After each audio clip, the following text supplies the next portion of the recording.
MPS MNS को भी आज मेरे ख्याल है कुछ धमकियां वमकियां देनी है उन्होंने कि उनको निकलना चाहिए। तो पंजाब के अंदर अल्हम्दुलिल्लाह पहले भी पंजाब ने रिस्पॉन्ड नहीं किया था, अब भी पंजाब ने रिस्पॉन्ड नहीं करना तो हमें कोई खास फर्क पड़ता नहीं। तो आम बारिश नहीं थी, 6.5 से 8 घंटे के बीच की बारिश आम बारिश नहीं होती, लेकिन उसके बावजूद मुझे ये कहने में बहुत खुशी है कि कहीं पर भी बारिश के अंदर आपको इंतजामिया घर बैठ के सोती हुई नजर नहीं आई।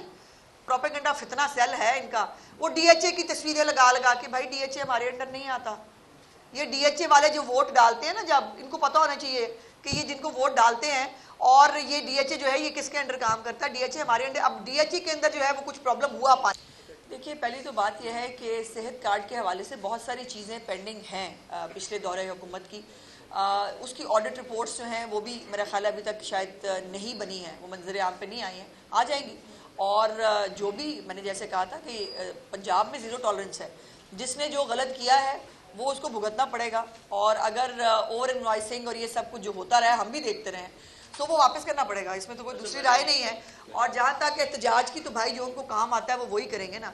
और अब अजीबो गरीब स्टोरियाँ आ रही हैं मीडिया के ऊपर, वो जो है वो खैबर पख्तूनख्वा के फिर फंड निकलवाए जा रहे हैं इस झोंकने के लिए इस तहरीक के अंदर।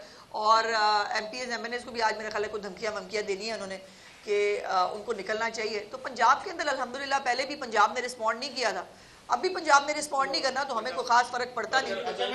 बलूचिस्तान में किसी पंजाबी का कत्लेआम किया जाता है, कोई भी इंसानी हकूक़ की तंजीम या उसके अलमदार इसके ऊपर कोई मजम्मत जारी नहीं करते हैं और ना ही कोई आवाज़ बुलंद की जाती है, ऐसा क्यों है? मैंने तो बात ही यहाँ से शुरू की थी, मुझे क्या पता क्यों है। या तो इनके इंसानी हकूक़ सिलेक्टेड है, या इनकी जो ये जो चैंपियन है ये जाली हैं, अकली हैं, और ये सिर्फ जो है वो इदारों को मलाइन करने के लिए और इदारों के खिलाफ जो है वो एक प्रोपेगेंडा करने के लिए बलूचिस्तान का जो है वो मरहूमियों को एक जो है वो इशू बनाते हैं। लेकिन महरूमियाँ जो है वो तो हर एक जगह पर मौजूद है, तो इसका मतलब है कि गन उठा ली जाए और वहाँ पर इस तरह से पंजाबियों को खासतौर पर टारगेट करके मारा जाए, तो ये एक तकलीफ दे बात है। और मैं समझती हूँ कि रियासत पाकिस्तान को इसके ऊपर वंस फॉर ऑल अभी बहुत जल्द कोई एक्शन लेना पड़ेगा। ये इस तरह से नाकाबिले कबूल है। हमेशा देखिए, वज़ीर आला तो उन्होंने कल मीटिंग भी की है, वज़ीर आला बलूचिस्तान ने, और उनकी बड़ी सख्त स्टेटमेंट भी इस हवाले से मौजूद थी। वो उसके ऊपर इकदाम भी कर रहे हैं, लेकिन ये है कि जो शरपसंद हैं, जो प्रॉक्सी हैं इंडिया की, अभी बुनियादन महसूस ख़त्म नहीं हुआ। ये बुनियादन महसूस की एक अगला स्टेज है जिसके अंदर हमारे ही बीच में से लोग जो है उनकी प्रॉक्सीज के तौर पर काम करते हैं। वो कई इंसानी हकूक़ के चैंपियन भी हैं जो प्रॉक्सीज के अंदर काम कर रहे हैं इंडिया की, जिनको ये जो है पंजाबी शहरी मरते हुए नज़र नहीं आते। ये जो है ये वो मजीद नामी एक, वो आपको मालूम है DGISPR ने भी वो पूरा एक दिखाया था जाफर एक्सप्रेस के अंदर जिस तरह से इंडिया इन्वॉल्व था। तो ये बुनियादन महसूस का एक दूसरा मरहला है जिसके अंदर इस तरह से जो हमारे बीच के अंदर से लोग जो है उनको प्रॉक्सीज जो है वो बनाया गया है और वो अपने मुल्क के खिलाफ जो है वो काम कर रहे हैं। सो अपने मुल्क के खिलाफ कोई भी काम कर रहा है उसको बिल्कुल, वो किसी भी जगह पर हो, उसको बिल्कुल किसी तौर पर माफ़ नहीं किया जाना चाहिए फॉर श्योर। देखिए, नहीं, मैं ये उन सूबों के मामलात में तो मैं इंटरफेयर नहीं करना चाहती, ना मैं उसको कमेंट करना चाहती हूँ, लेकिन ये तो ज़रूर कहना चाहती हूँ कि हम सब एक फेडरेशन हैं और एक फेडरेशन को कमज़ोर करके एक सूबे के शहरियों को दूसरे सूबे के अंदर जो है वो कत्ल करके ये मुल्क के अंदर कोई अनारकी पैदा करने की जो कोशिश कर रहा है उसको बिल्कुल आहनी हाथों से निपटना चाहिए। और अब नहीं तो फिर कब होगा, ये देर हो जाएगी बहुत। और मुझे यकीन है कि रियासत पाकिस्तान जो है, अभी भी ऑपरेशन चल रहा है बलूचिस्तान के अंदर, आप डेली की बुनियाद पर देखते हैं जो फितना अल ख्वारिज हैं उनके लोगों को रोज़ जो है वो इबरतनाक जो है वो सज़ा दी जा रही है और इसको कंटिन्यू ही रहना पड़ेगा, बिकॉज ये जितने भी हैं ये जब तक पूरी तरह ख़त्म नहीं होते पाकिस्तान के अंदर अमन नहीं आ सकता, अमन के बगैर खुशहाली नहीं आ सकती और खुशहाली के बगैर पाकिस्तान की आवाम जो है वो उसको आगे नहीं बढ़ाएगी। देखिए, पहले तो दो चीज़ें हैं आपके सवाल की। पहले तो वो इलाके जहाँ पर ये डेवलपमेंट का काम हो रहा था वहाँ पे यकीनन प्रॉब्लम्स आए हैं, इसमें कोई दूसरी राय नहीं, बिकॉज खुदाइयाँ हुई नहीं हैं और अनफॉर्चुनेटली ये प्रोजेक्ट जो है अपनी डेडलाइन को मीट नहीं कर सका। लेकिन उसकी रीज़न है, इस बड़े लेवल के ऊपर कभी ये काम हुआ ही नहीं और ये हर गली मोहल्ले के अंदर सीवरेज डालना, फिर उसके बाद उसके सूखने का इंतजार करना, फिर उसके बाद सड़क का बनना, तो ये एक टाइम लेता है। बट ये जल्दी हो जाता तो ज़्यादा बेहतर होता। लेकिन जो बाकी जगह हैं, ये जो आम बारिश नहीं थी, 6.5 से 8 घंटे के बीच की बारिश आम बारिश नहीं होती, लेकिन उसके बावजूद मुझे ये कहने में बहुत खुशी है कि कहीं पर भी बारिश के अंदर आपको इंतजामिया घर बैठ के सोती हुई नजर नहीं आई। चीफ सेक्रेटरी से लेकर चीफ मिनिस्टर से लेकर मतलब वजीर से लेकर हर बंदा फील्ड के अंदर मौजूद था वो। और अभी मैंने देखा वो जो प्रोपेगेंडा फितना सेल है इनका, वो डीएचए की तस्वीरें लगा लगा के, भाई डीएचए हमारे अंडर नहीं आता। ये डीएचए वाले जो वोट डालते हैं ना, जब इनको पता होना चाहिए कि ये जिनको वोट डालते हैं और ये डीएचए जो है ये किसके अंडर काम करता है, डीएचए हमारे अंडर। अब डीएचए के अंदर जो है वो कुछ प्रॉब्लम हुआ पानी का, वहाँ सीवरेज में उनकी जो है वो निकासियाब में लेट हुआ, लेकिन पंजाब की जो लाहौर की बाकी सड़कें हैं, शाहराएँ हैं, अंडरपासेस हैं, उसको मिनिमम टाइम के अंदर कोशिश की गई कि इसको क्लीन किया जाए।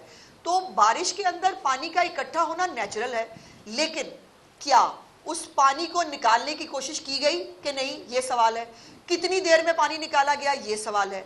और क्या पूरी इंतजामिया आपको काम करती हुई नजर आई कि नहीं, ये सवाल है। और अल्हम्दुलिल्लाह ये तीनों का सवाल मुस्बत में है। हम तो 10 बजे की भी कई दफ़ा कोशिश कर चुके हैं, एफर्ट्स कर चुके हैं, लेकिन वो फिर आपको पता ना, हमारे मुल्क में धरना एहतजाज तैयार बैठा होता है। मतलब आप कहीं रिफॉर्म की बात करें, सबसे पहले धरना और एहतजाज शुरू हो जाएगा। देखिए, सोसाइटी मिल के बनती। दुनिया में 6 बजे के बाद कोई चीज़ अवेलेबल नहीं होती। सब लोग जो है वो एक मॉल्स बंद हो जाते हैं, लोग सोशल लाइफ अपनी फैमिली लाइफ को एंजॉय करते हैं। यहाँ पर पता नहीं क्या रवाज है, 12 बजे उठेंगे हम, 1 बजे काम शुरू करेंगे और उसके बाद रात तक हमने जो है वो ये चलाना है। सो हुकूमत ने ये पहले भी जो है ये इम्प्लीमेंट कराया था, और अब भी अगर कोर्ट का हुक्म है तो यकीनन हुकूमत बाउंड है कोर्ट का हुक्म जो है वो इम्प्लीमेंट करने के लिए। और चीनी ज़ाहिर है फेडरल गवर्नमेंट का सब्जेक्ट है, उसके ऊपर फेडरल गवर्नमेंट ही जवाब दे सकती है। मैंने आज सेहत पे रहना था, इसमें से आपने कोई हेडलाइन निकाल लेनी है और बाकी सेहत की बातें पीछे रह जाएंगी। सब इस पे काम हो रहा है। ये सर्वे जो है चल रहा है, और ये सर्वे देखिए 12-14 करोड़ का सर्वे मजाक बात नहीं होती। कोई गली, कोई मोहल्ला, कोई घर, हाउस होल्ड रह ना जाए जिसका सर्वे ना हुआ, तो इस पर टाइम लगता है।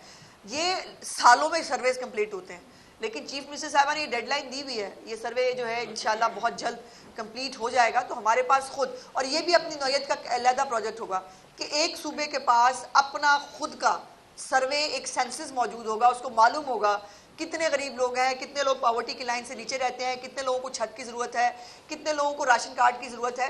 तो ये तमाम चीज़ें जो है ये सर्वे के साथ रिलेटेड हैं। जैसे गुजारिश की है अदनान साहब कि 235 बेड का जब एक स्पेसिफिक अस्पताल बन जाएगा ना, और स्टेट ऑफ द आर्ट अस्पताल, बाय द वे हम कोई एवं मट्ठे से जो है ना वो डंग टपाव वाले अस्पताल नहीं बना रहे, वो अस्पताल बना रहे हैं जिसको इंटरनेशनल लेवल के ऊपर आप जो है वो जाके कम्पीट कर सकते हैं किसी भी दूसरे मुल्क के अस्पताल से, और वहाँ पर तमाम फैसिलिटीज़, नई इक्विपमेंट, नई चीज़ें जो है मौजूद होंगी। तो ये जो लोड है बाकी अस्पतालों के ऊपर, ये यकीनन कम होगा, इसमें कोई दूसरी राय नहीं है। आपकी लिए खुशखबरी है कि तकरीबन 70 से 75% जो हमारे बेसिक हेल्थ यूनिट्स हैं वो फंक्शनल हैं, वो काम कर रहे हैं।